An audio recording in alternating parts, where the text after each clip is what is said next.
importante nós falarmos sobre um aspecto legal e normativo a respeito dos riscos psicossociais, porque nós já iniciamos a conversa, mas nós não podemos deixar de falar sobre a legislação, as normas e os fatores que estão relacionados então às responsabilidades das empresas do ponto de vista legal e também a conformidade para proteger a saúde dos trabalhadores. Então, falaremos nessa aula sobre aspectos legais. E no Brasil, tanto as leis quanto as normas, que também são fontes de lei, são uma balança. Então, de um lado, os direitos dos trabalhadores, do lado oposto à responsabilidade das empresas. E quem regulamenta esse assunto, essa temática no Brasil já há muito tempo, é a Norma Regulamentadora 17, ou NR17, que trata da ergonomia.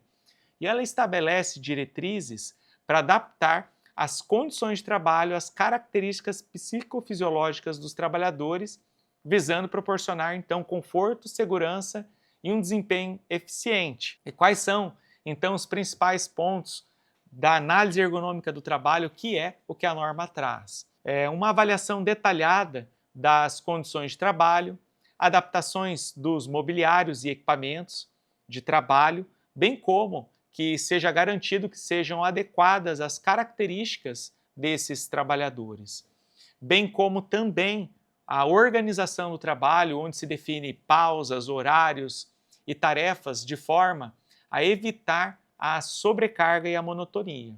E a NR17 ela é importante porque ela é um dos pilares da legislação trabalhista brasileira, estabelece bases, então, para uma gestão dos riscos ergonômicos, incluindo, então, os psicossociais.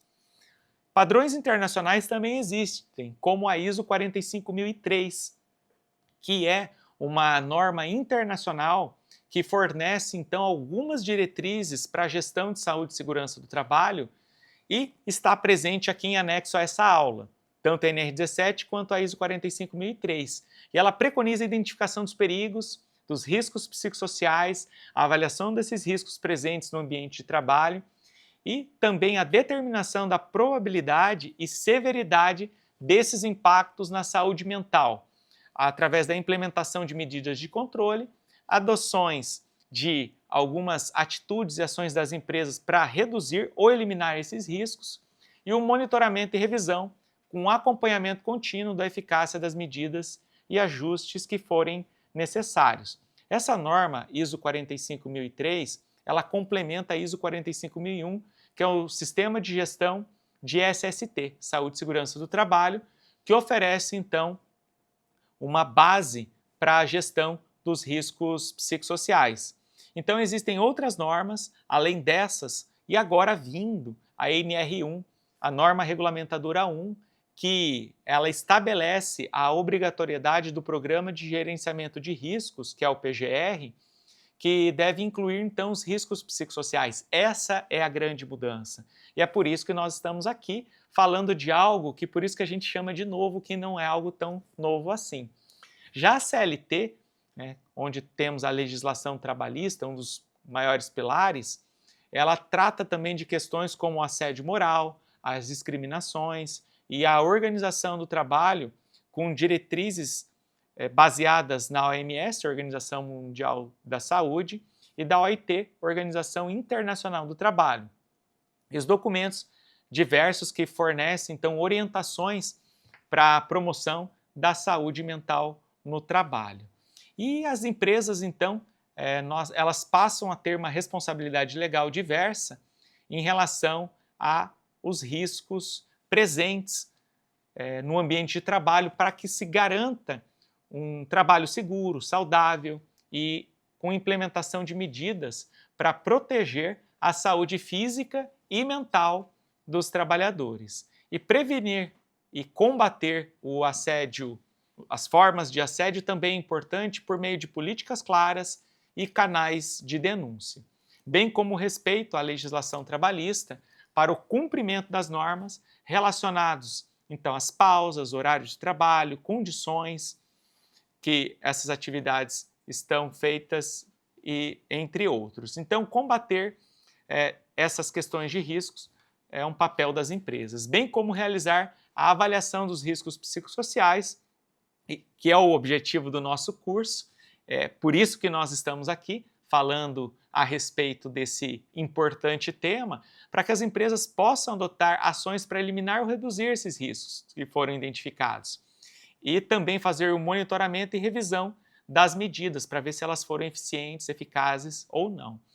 E, nesse sentido, também entram os profissionais de saúde e segurança do trabalho, os quais médico do trabalho, engenheiro de segurança, técnicos, enfermeiros, fisioterapeutas, ergonomistas, que também têm um papel fundamental. Mas é o ergonomista que realiza, então, a análise ergonômica do trabalho para promover melhorias e identificar e avaliar os riscos psicossociais, utilizando formas e ferramentas e metodologias adequadas para isso, elaborando, então, implementando políticas de ação, definindo ações específicas e responsabilidade por prazos e metas e etc.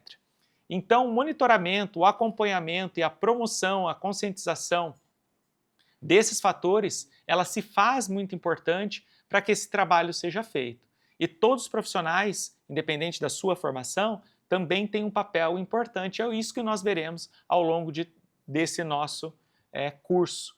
E não agindo com uma não conformidade a essas normas, regulamentações e leis, elas podem acarretar consequências negativas para as empresas, como multas, sanções, penalidades financeiras impostas pelo Ministério do Trabalho, Emprego, pelo Ministério Público do Trabalho, bem como ações judiciais por processos promovidos e movidos pelos trabalhadores, pelo Ministério Público do Trabalho, bem como danos à imagem da empresa, como exemplo de notícias que nós trazemos aqui em anexo, nos nossos materiais também, de notícias que já estão na mídia falando de empresas que não cumpriram as normas. E isso tudo é importante que você entenda, porque cada profissional tem o seu papel no levantamento, na identificação, na gestão, no gerenciamento desses riscos.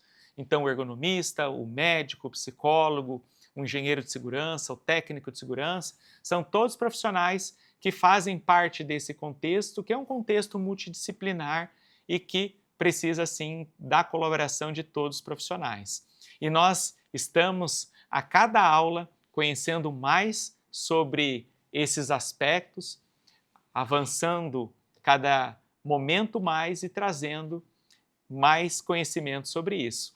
Eu te agradeço mais uma vez por estar aqui comigo nesse momento e te vejo na nossa próxima aula. Até lá!